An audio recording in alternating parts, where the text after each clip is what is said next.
کیا تمہارے پاس ان لوگوں کی خبر نہیں پہنچی جو تم سے پہلے گزر چکے ہیں، مثلا نوح، عاد اور سمود کی قوم، اور جو ان کے بعد آئے جن کا علم صرف اللہ کے پاس ہے۔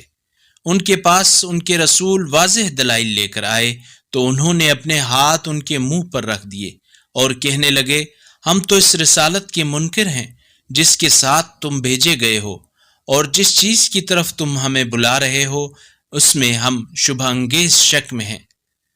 ان کے رسولوں نے کہا، کیا تمہیں اس اللہ کے بارے میں شک ہے جو آسمانوں اور زمین کا خالق ہے؟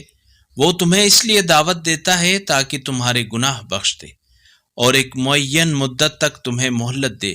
وہ کہنے لگے، تم تو ہم جیسے بشر ہو، تم ہمیں ان معبودوں سے روکنا چاہتے ہو جن کی ہمارے باپ دادا پوجا کرتے تھے، بس اگر کوئی کھلی دلیل ہے تو ہمارے پاس لے آؤ۔ اگر اس قرآنی کلپ نے آپ کے دل کو چھو لیا ہے تو براہ کرم چینل کو سبسکرائب کر لیجئے اور بیل آئیکن کو دبا دیجئے۔ اللہ نور السماوات والارض، اللہ آسمانوں اور زمین کا نور ہے۔